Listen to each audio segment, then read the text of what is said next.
Hi, I'm Claudia Brown Coulter from Brownie Culture. I'm a divorce mediator and I help you create a customized divorce that you can uncouple consciously and respectfully. I am so happy to be with you guys today. We are talking about fear and its ability to wreak havoc on your ability to make decisions. 2 weeks ago, let me check my date, June 22nd. So today's July 6th. Yes, today's July 6th. So exactly 2 weeks ago on June 22nd, I did a video on how anger impacts your decision-making ability. So if you didn't watch that, when this video is over, go ahead and go back. It's just 2 videos back and find that video and go ahead and watch that and find out how anger can impact you. Now, a couple of disclaimers. One, I am not an attorney and this is not legal advice. Two, I am not a therapist. I ain't trying to be your therapist. I'm not trying to give you advice of how to live your life as if I was a therapist. No, I am giving you some tips and tricks so that when you go to mediation or some sort of negotiation for your divorce, you are empowered and you know what to do. Also, my other thing is just because I'm talking about divorce does not mean that this is not applicable in other situations. It totally is. My examples will be about divorce or custody or things like that, but it doesn't mean that you can't apply them to your life. So if you're here with me live, go ahead and say hello and let me know where you're tuning in from. And if you're watching the replay, go ahead and hashtag replay. I check these comments regularly. So even if you're not live, know that I'm going to see your comment and respond to you. So I can't wait to hear from you. All right, so fear. Whew, I hate being afraid. I hate being afraid. And it's a normal human emotion and it's not something that we can avoid. But sometimes people exploit our fears and make us do things to make us more afraid, or we do it to ourselves and we just kind of wreak havoc on our minds wreak havoc on us. And so we are living in a state of fear and it really impacts us. So when you are fearful and you have to make a decision, you sometimes, these are generalizations, sometimes you just want to control everything. So if I'm afraid, I'm going to control every single thing around me so that those bad things that I'm fearful of can't happen. Or if I don't do that, I'm going to just try to get out of that situation. I'm going to get away. I'm going to not talk about it. I'm not going to see that person. I'm not going to try to restore or repair or reconcile or fix anything. I am so scared. Or if you are afraid, you might look around of who's got my back. Is my support system? Who are my allies? Who will back me up on this? And when you're going through a divorce, those people are not in the room with you when you're negotiating. You can't bring your BFF into the room. You can't be negotiating up at Starbucks and she'd be like, No, no, you can't do that. So you're afraid and you're looking for support and allies. You got nobody else in the room. So you're looking at the mediator and the mediator's like, oh, I'm sorry, honey. I'm sorry. I cannot be your support. I cannot be your ally. My job is to help you guys get divorced. So when you're fearful and you're in mediation and you're looking for support, you're not going to get me. Okay? So here's the thing about fear. You're going to need more time to think. When you're fearful, you can't think clearly, and you're going to need to have more time to think. So the first part is you've got to acknowledge that you're afraid.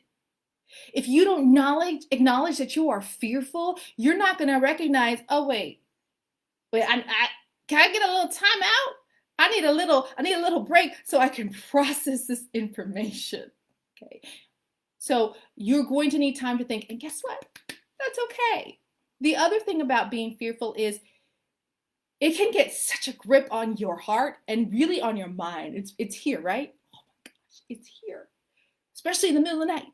It can have such a grip on you. I'm looking at my notes because I just lost my thought. I'm sorry. Oh, I found it. You may feel like, you know what? I'm done. I'm not even going to file for divorce. I'm not even going to mediate this. I can't do this anymore. this is never going to get resolved. This is I'm pessimistic about this. And I actually know someone who was like that. And it was clear. It was clear her marriage was over. She would not file. And I asked her about that, and it was clear that she was in so much, she was a friend of mine, so much fear that the thought of even having to move forward with divorce, even though her husband was cheating and he had moved out of the house and this and this and this, it paralyzed her. So, and she just felt like this is never going to get resolved. So fear can really just cause you to shut down and not do anything. But here's the beauty of fear, is once you have calmed yourself down, you're better off. You actually have the ability to make better decisions than before you were afraid, because you have had a chance to evaluate what's happening and you have clearer thinking and you're like, oh, okay, I know exactly what I'm going to do. So I would really love to know, how do you calm yourself down when you're afraid? Because here's the thing, and I'm going to tell you how I calm myself down. Here's the thing. When you let me know below how you calm yourself down when you're afraid, you're helping the other people who read these, because they're going to get tips and tricks and ideas like, oh, I never tried that. Or it could be that, oh yeah, the same thing that I do to calm myself down when I'm angry helps me calm down when I'm fearful. So please do not be fearful about sharing how you calm down, because fear is a natural human emotion. We all experience it. So when you're afraid, if you can slow down and think about things, you have actually a better opportunity to make better decisions. So before I talk about some things about why you might be afraid, I want to tell you how I deal with my fear. And fear impacts your decision-making ability. It impacts your thinking. So sometimes I forget to think this way. But it's a constant practice, right? It's a constant reminder. I have to ask myself, is this rational? Is this a rational fear, or is this an irrational fear? Because there's both, right? There are both. If it's a rational fear, then it's like my internal warning system, my spidey senses are going off, and they're helping me think through things. Like, oh yeah, this horrible bad thing could happen. Let me do this instead. So when you have a rational fear, you can really think about ways, how am I going to mitigate that risk? How am I going to change things so that I'm not as fearful, so that this bad thing doesn't happen? So fear in those situations can be really, really great. But if it's an irrational fear, there's nothing you can do about it. And sometimes just acknowledging that, oh, I'm afraid, and that don't make no sense. My kid is not going to get abducted by aliens. That is an irrational fear. I don't know. Please tell me that's not what you're thinking. We did just have July 4th. You probably watch Independence Day. No, not going to be abducted by aliens. So let's talk about some things that are reasons why you might be fearful. So a lot of times in marriage, you may be tempted to think that, well, the woman is afraid because of the man. This is not a gender issue. It is not a gender issue. Fear has nothing to do with gender. It has everything to do with power and an imbalance of power. And an imbalance of power creates a lot of conflict. So power imbalances, yes, they absolutely can be physical. It can be a physical power imbalance and you are physically afraid. It could also be financial imbalance of power.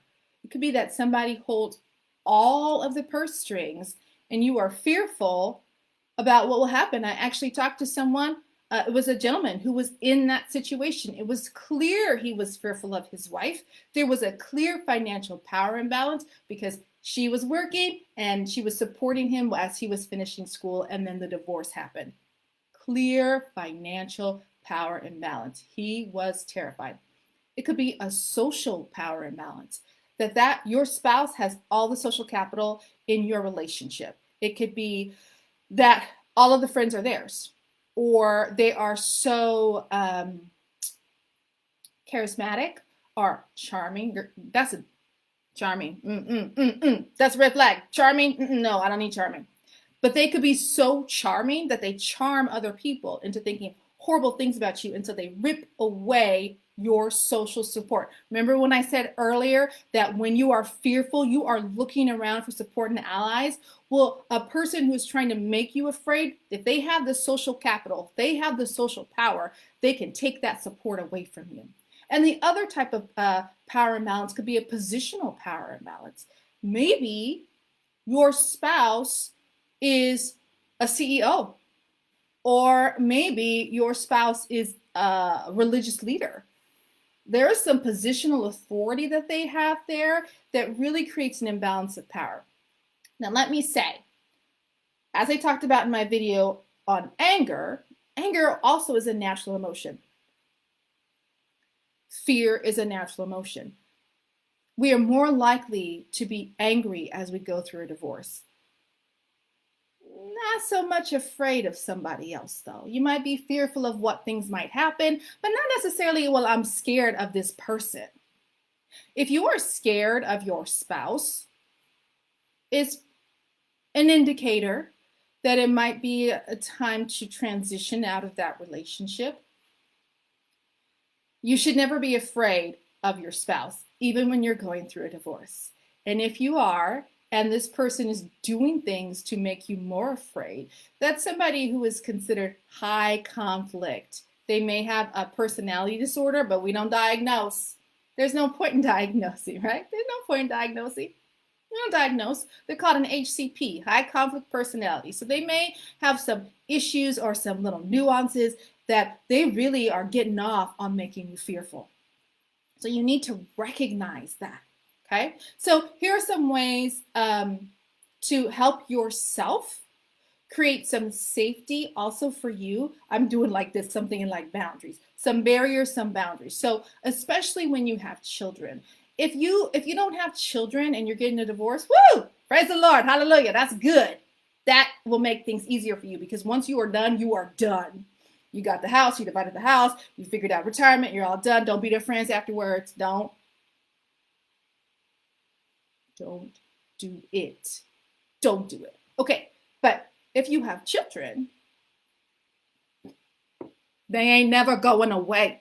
They ain't never going away. So this is, if you are fearful of your spouse and you're going through a divorce, it really helps to not have any real-time communication with them.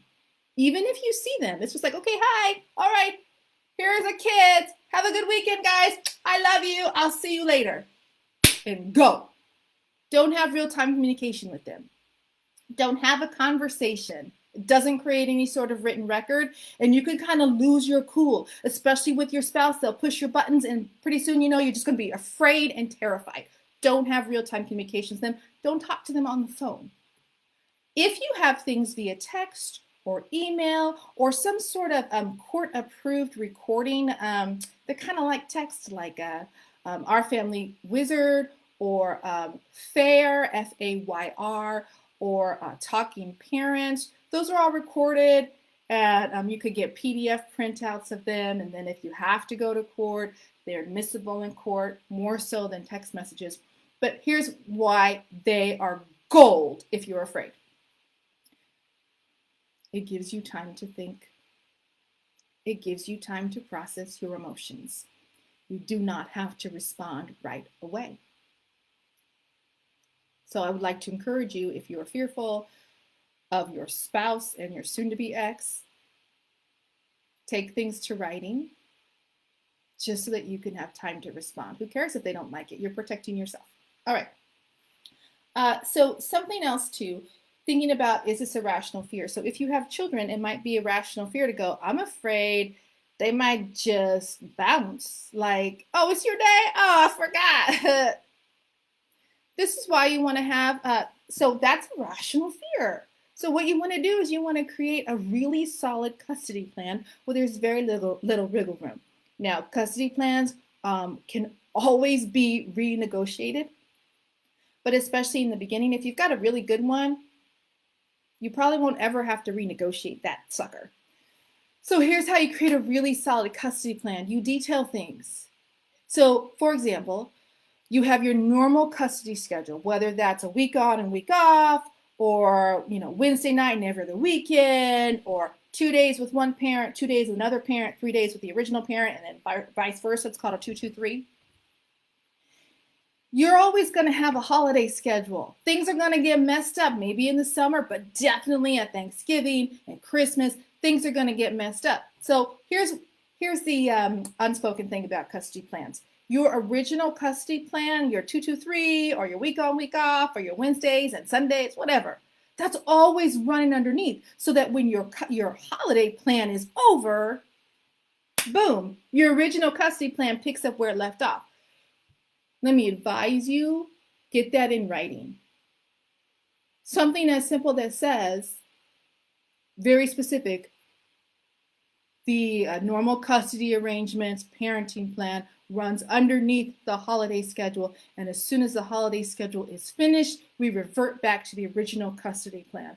Because somebody who's trying to make you afraid may begin to threaten you and be like, well, it's actually not your day and I'm going to switch things on you. Get that clear. That's irrational fear. Go ahead and solve that problem. If it's an irrational fear, is anything happening right now? Can my soon-to-be ex really force me to do something when it's not their parenting time? They can be mad and they can rage, but what are they going to do? No. And the beauty of a custody plan is, especially if you're fearful for your children, you've got something in writing and it's signed and it's enforceable, and that is great.